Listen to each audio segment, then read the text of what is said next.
executive director of Redwood Gospel Mission, and I knew Andy through the ministry of the Redwood Gospel Mission, and Judy serves on the board of directors of the mission. And we have comfort and hope in knowing that Andy was so loved by so many people, and you are an expression of that love. It is such a marvelous thing to see so many people here as a reflection of how loved Andy is this day, and for the opportunity we have both to grieve and to celebrate a life. Hi, my name is Billy Andre. I'm the lead pastor here at the Bridge Church, and I'm going to read a eulogy that was prepared by Judy on behalf of Judy. Andy Montgomery, born on November 9th, 1972 in Torrance, California. Parents Bob and Judy. Lived in Cerritos for a couple of short years, then moved to Orange County, where he stayed until 1980. The family then moved to Northern California, where he attended Country Christian School until 1985 in Palo Cedro, California. Then moved to Santa Rosa, where he finished school. Andy, in his adult years, lived in Sacramento, Roseville, Carlsbad, and Hawaii. Andy moved back to Santa Rosa to help take care of his stepfather and his grandpa. Andy was most accomplished in just about everything he did, which included snow skiing, water skiing, flying airplanes and jumping out of airplanes, sand rail, NASCAR, shooting, golfing, but most of all, Andy had a serving heart wherever he went and whoever he met. He often hung with the homeless near our home, just getting to know them and pointing them in the right direction. He always had an upbeat and kind yet funny demeanor. He has been gentle all of his 46 years, but still had a little rough edge. So I'd like to first call up Harold Sr. Andy was our friend, brother, and uncle. Andy was a free spirit and had a humongous heart. Over the years, Andy and I sat numerous times for countless hours talking about everything. Everything's on the table, nothing held back. A few times there was arguments, but at the end of the day, end of the conversation, there's always smiles and laughter. Andy was one of my true friends, and will always be a part of our family. Hi, my name is Harold Arthur Rieger III, and my relationship with Andy is through my parents. My dad loved to race, and my uncle was always, pit crewing for him. I just loved his laugh. He always had this laugh, and he's been a nice guy to me since the beginning of my life. We're gonna miss him. He's a part of the family and a part of our hearts. Thank you, Andy, for all the good times we had together. John and Tyler Bounds. Andy was genuine to everybody. He was there when you needed him. He would be there, the first one there, last one to leave. He'd give you the shirt off his back to help anybody in need. I watched him do it several times, at the lake, somebody's being sunburned, worse than he was. He would give his shirt off his back and come home at the end of the day with lobster feet and red shoulders and smiling all the way home about it. Him putting up the 76 ball at the chicken ranch on an extension ladder is probably one of the craziest things I've seen him do. Going back to quad riding and how Augie Dog got his name being Aqua Dog, turning around and his quad's in the middle of the creek and he's out there floating on a barrel in his underwear, and Andy was the first one in the water to help him. Just stories that go on and on and on, and always ended in laughter and a good time. But you can always count on him, and that's going to be something that I, for one, will miss. A huge part of my family remember him, and this is my son Tyler. Facebook message that Andy had sent me the day that I graduated high school. I was there when you were born. I was there when your mama and dad taught you to swim and ride a bike. I wish I could be there. You are more than family. You are more family than I have ever had. Very proud of you, and I love you. You know, Andy had a soft side that really everybody here kind of got to experience, but really on the outside, he didn't portray that persona. He always tried to be the tough guy, always tried to give you the shirt off his back, but really, he really cared about us. You know, he was always bringing up the fact that he changed my diapers. He always bringing up the fact that he was there, you know, carrying me up the stairs at the racetrack. Me, my brother, and Andy in the backseat of the truck driving home from my grandma's house. You know, he was always a part of our family. He was always like a brother to me. When I was about no more than 12 years old, I definitely had my first beer with him. So I wanted to share it off with a light spot, and I want to thank you guys for coming. Leyland? Andy was really special because we've been friends since junior high and high school. He was a really good friend. We had a lot of fun together, going out, having cocktails, going to Belvedere. He was my wingman when we did our Santa crawl. He said life is too short for important things to go on set. I thought that was pretty cool. But if you guys all go to the Belvedere afterwards and we have some cocktails, I will definitely tell you some funny stories that are more appropriate at a bar. Because my stories are not appropriate for in here. Thank you. Julie Morrison? I've known Andy since junior high. Also, I see a lot of people from school who grew up with us. Andy has friends in probably every state, everywhere you go. I know there's people in Arizona, Hawaii, Florida, and there's actually people who came all the way from Canada who are here today. Shannon and Troy. Andy was a free spirit, and you might be wondering why I have a bowling ball with me. This is Helen. Andy hated Helen because Helen would always beat him bowling. So Andy would threaten Helen sometimes. He'd see her in my garage, he'd be like, oh, she's gonna disappear. Or, you know, say stuff about Helen. And so sometimes when we would go out, I would take Helen and I would put her in my back seat and strap a seatbelt around her. And I'd say, oh, hey, you don't mind my friend Helen wanted to come. So I thought that's how he would want it today if Helen came to save me. I love Andy, and honestly, this has been really hard. I think about Andy every day, and I also hear him. I don't know if you guys do. I don't know if that's just in my mind or if I actually am hearing Andy, but I hear Andy. I see doves now. I thought it would be crows, but I'm seeing doves. So, Andy would did anything for anybody and never wanted anything in return. He was definitely a free spirit. My name's Julie Morrison. I've known Andy since about junior high. We really reconnected in the last about 5 years. I was working at an animal rescue, and there was a horse there that I had bonded with. This horse, his owner was homeless.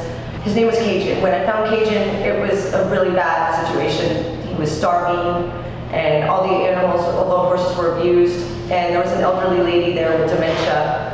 And she really liked Andy a lot, but not me so much. So Andy would go out and fix her fences and do everything he could and help me to stay in connection with Cajun. And they put down all the horses except for Cajun and one other horse. And without Andy's help, I would not have been able to save Cajun. So right after that, they told me I had to move Cajun quickly. So Andy woke me up one day and said, we're gonna go drive down the street and look for a place. He said we could keep my horse there, and I said, I don't have a trailer or anything. He said, give me some gas money and I'll go pick him up. So Ted picked up Cajun. That was 5 years ago. And I don't know if you'll be able to see these, but this is Andy and Sam and Cajun. My phone screen is cracked. And then this was Cajun when we moved him, starving. That was the day we moved him. He's beautiful now, and I'm grateful to Andy forever for that, or else I wouldn't have Cajun today. Thank you. I'm gonna miss Andy, and the only thing I want to say lastly is boom shakalaka, drive fast, take chances. Call up Shannon. He was everyone's Andy. It wasn't just our Andy. He was Andy. He was all of our Andys, and he touched everybody. He was everybody's best friend. He sent me a video of him getting his head shaved. He didn't think twice. He's like, I'll shave my head for you. And I called him really quick. I'm like, I don't have to shave my whole head. You don't have to. But he just did stuff like that. He came with Troy when he proposed to me in Alaska. He flew with Troy and was there for that proposal, and he videoed it. He wanted to be part of everybody's special moment. You know, I always asked Troy, like, where does Andy live? He lived with all of us. He was always living on someone's couch, or I'm not sure if he was out there or in someone's dog bed. He was on our couch with our dog. And I woke up one morning, Troy was at work. I'm looking all over for Andy, and he wasn't there, and neither was my truck. And I called him, and I'm like, where are you? And he's like, I'm at the mission serving food. But that's what he did. He just was kind all the time. Tomorrow's Mother's Day. I'm sorry that you don't have him, but I know that there's so many kids here that are going to be around to take care of you now that are here. Even though he's not here, he's your angel. But there's a lot of angels left here to take care of you. And we love you. Hi, my name is Kaipo, and Andy and I went to junior high and high school together a long time ago. So one morning, not shortly after I moved here, I went downstairs to take my daughter to school, and my car was gone. It had been repossessed due to financial struggle. Anyway, so I was really upset. I called Andy just to be like, hey, can I get a ride to work? And he's like, sure, not a problem. And anyway, long story short, he says, look, I want to help. I want to do something for you. He's like, go out and look for a car. And I was like, well, okay, I can go out and look for a car, but I don't have any money to buy it, Andy. And he's like, just do it. I didn't question him, and I did it. So I went home, I called Andy that night, and I told him, I'm like, hey, I found this car. It's really, really cheap. It's really dependable. And he's like, great. He's like, I just want you to know that I'm going to buy it for you. He's like, you got to pay me back, but I'm going to buy it for you. And I went, no, you can't buy it for me. I'm not going to let you buy it for me. I was like, I didn't come to you for you to buy me a car. He's like, I don't care. He's like, we need to get you to work. And by this time, I'm bawling. I'm fully crying. And he's like, you need to get to work. You need to take care of your family. So we're buying this car. And he's like, quit your crying. He's like, dry your tears and get in the car. He's like, I'm going to come pick you up. We're going to get the car. And there's nothing. That's it. So long story short, he picked me up, we went to Novato, bought the car from my friends, came home, and then he says, hey, I gotta go, just want to make sure it's okay, everything's good. I'm like, yeah, it runs great. The last thing he said to me was about a month before he passed, and he walked me up to the car one night, and he just says, I want you to know I'm thinking about you, I'm praying about you, and that I love you. I'll never forget, those were his last words to me, and he gave me a hug, kissed me on the forehead, and said, have a good night. I'd like to call up Stephanie. I'm Stephanie, this is my daughter Rachel.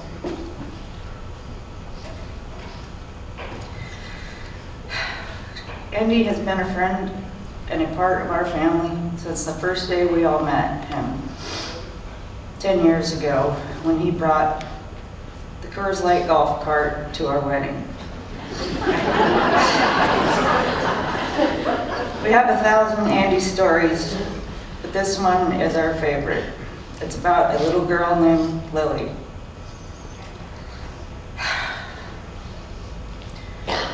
My daughter Rachel and son-in-law Gustavo have 3 beautiful daughters. They wanted to add a baby boy to their beautiful family, so they started looking into adoption. His words were, never met a more beautiful family, and I can only hope to be a part of it. And all I want in return is to be called Uncle Andy. Andy told them, do not give up. Let me see what I can do. He even went as far as to calling around to shelters, asking if there were any expectant moms in need of help. Christmas Eve, my stepdaughter, Lacey and Abe, and son-in-law, who are awesome foster parents, got a call about an 11-month-old baby girl that needed an immediate pickup from Ukiah.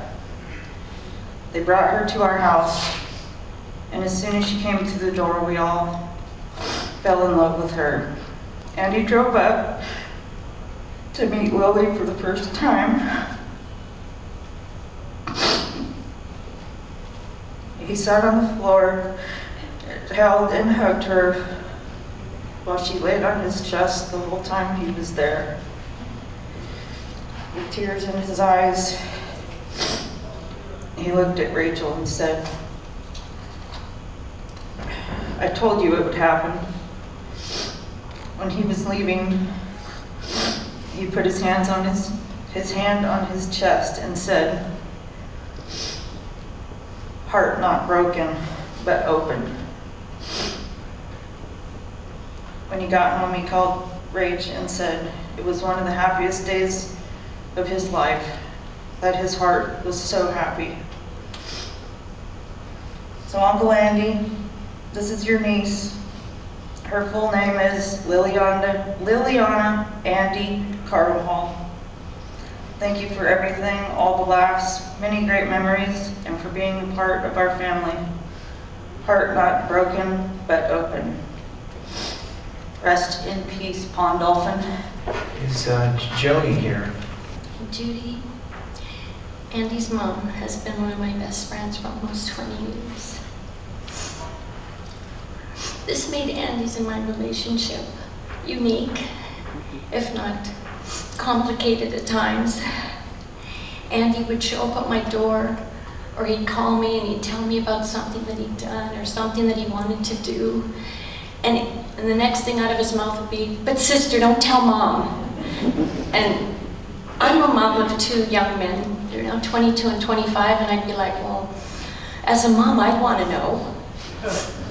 But Andy was like a brother to me, and so of course I didn't want to rat him out, and really it wasn't that bad, or I would have told you. One of the things I loved most about Andy was that he really lived life to the fullest, and I swear the stories that I've heard over the last week and the stories I've heard today, I swear he had at least 30 lives. This room filled with family and so many friends from so many different places is a true testament to his character.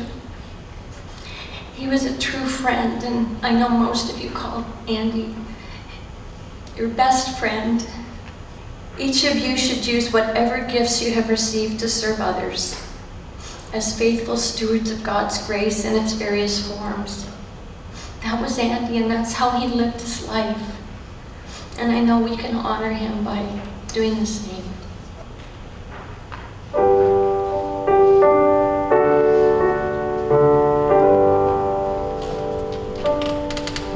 On a hill far away stood an old rugged cross, the emblem of suffering and shame.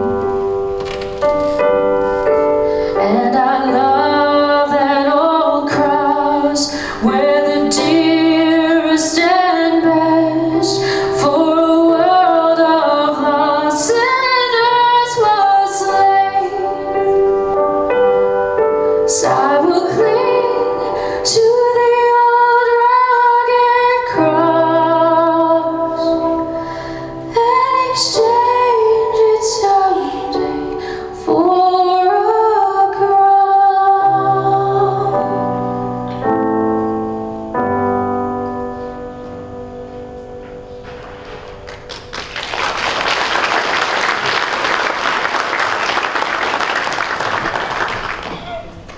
As I was listening to all these stories, I was bummed out that I didn't get to know Andy. I met him several weeks ago. He came to church with his mom. I just want to say a few words about Andy. I'm his friend Jennifer. Had a little bit of time with Andy in high school and shared a really awesome friendship. It's like a brother to me, really. I had a really horrible car accident last March. You know, it was pretty devastating. I was injured really badly, and Andy was the first one by my side, the first one in the hospital. He sat next to me for 12 hours and held my hand, and it almost got to the point where I had to, you know, kind of tell him to get out of the room because he was Andy, so he was cracking jokes and, you know, my fingers hanging off the whole time. Anyway, he was the one that was there. When the floods and fires, you know, both different things were happening, he was the first one to offer to come and hose my property down and help get any kind of animals, you know, out of the neighborhood. He had a horse trailer. He was the first one to offer to do that. You know, I had some problems with a neighbor of mine, and Andy decided he was going to come over and help me deal with the neighbor. And he said, you know, if I die young, and this is about 3 or 4 weeks before he passed, he said, if I die young, I really just want to be remembered for helping other people and making other people feel good in life. And I said, you will be. And then he sort of pointed his finger at me and he said, but don't you cry for long. I'll let you cry for a little while, but I don't want to see you crying for long. And I promised him that I wouldn't, but it's very hard to not, because to lose someone like Andy is, he's irreplaceable, 1 in a million. I just want to close with the last communication I had with Andy was on the Tuesday before he passed. He had invited my boyfriend and I out to Duncan Mills to go camping at the campsite where he passed away. We're going to be there Saturday. Can't wait to see you. I said, love you. And Andy said, love you more. And I will never forget that that was the last thing that he said to me, was love you more. I think his message was to love each other more. I really do believe that if there's anything you can take from Andy's life and his message would be to love each other more. I love you, Abe. Why did he have to leave the earth so soon, though? I'm hearing the stories, the story about Lily on his chest. I'm imagining right now that Jesus was holding Andy in his arms like that as he entered the gates. You see, this is the hope of the world, and the reality is all of us are going to take our last breath. It's just a matter of time. And God has provided a way for us to spend eternity with Him as a free gift through His Son, Jesus Christ. And I know, just speaking with Judy and talking about, you know, her son making that decision, that He would want you to know that same truth today. And I always prayed he would not miss out on God's unconditional love and grace. Through the years, Andy kept in touch with me and has blessed me so many times and in so many ways. I could go on and on about that, but most importantly, the friendship he kept alive by calling me often, despite the thousands of miles between us. And I'm telling you now that my brother Andy, he did not miss it. He had it all along. Andy was a man who loved much, and though I'll forever miss him, I rejoice knowing he has received the love and forgiveness of Jesus Christ, and I will see him again. Sincerely, Ron Takayama, Teen Challenge, Outreach, Kauai, Hawaiian Islands. The thing is, you have to make the decision to receive the gift. God is not going to force you to receive the gift of His Son, Jesus. See, all we understand on this earth is pain and grief and sadness and trials. But there will be a day where we won't experience tears. We won't experience that depth of heartbreak that some of you are even now experiencing today. But that we will experience joy, peace, and God's presence forever. God, our hearts break over the loss of Andy. Lord, we thank you just for these testimonies of how he cared about people. He was a true friend. And Lord, for that, there's a deep loss. The thing about Andy is he was just Andy. You really have to know him to know what I mean. He said what was on his mind and was so more concerned about others than himself. He was such a giving and caring person, kind-hearted, funny, compassionate, and he loved children. In fact, in a way that he was like a child, eyes wide open and excited about learning new things, especially when it came to his relationship with God, which I had the privilege to serve him and watch him grow in the ministry of Teen Challenge of the Hawaiian Islands. He was more than a friend to me. He was and still is a brother in Christ. Sincerely, Kalani and Margie Arthur. And so, Lord, in those moments when we have questions, God, would you just be with us to answer those? And in the times that you don't answer them, God, that we would just trust that you're still good, that you're still loving. We thank you. In Jesus' name we pray. Amen. Judy has a good friend in Hawaii that prepared an absolutely beautiful song.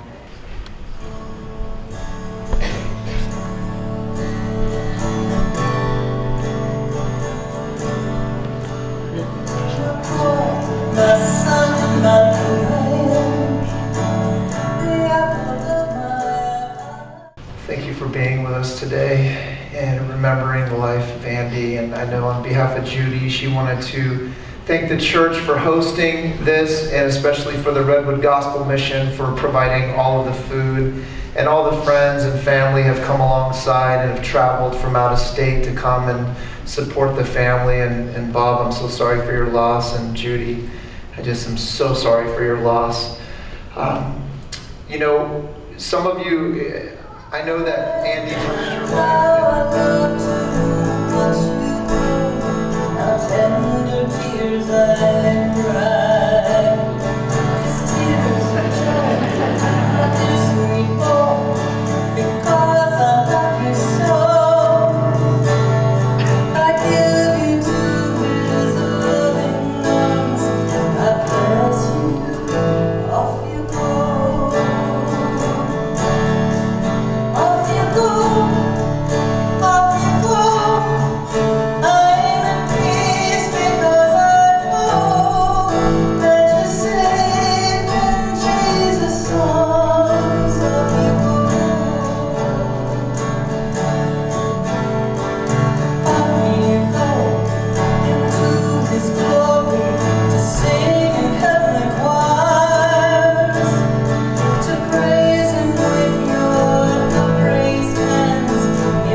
I just wanted to say that Andy Montgomery was given to me on a loan.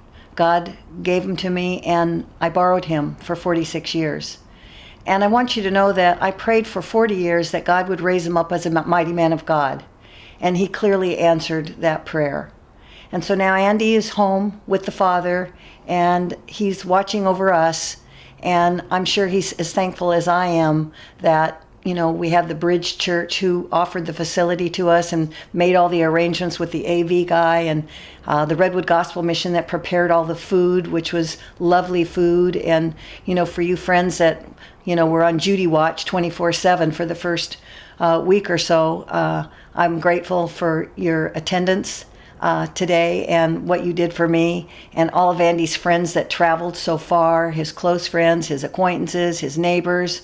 And I just am so grateful for all of you to make this happen in honor of our Andy Montgomery. I love Andy Montgomery, and Becky Mello, who wrote the song for him, she literally wrote it in 10 minutes, and you have it on the back of your cards. So I'm grateful all of that, and we'll see Andy again, and rest in peace, Andy. We love you. Off you go.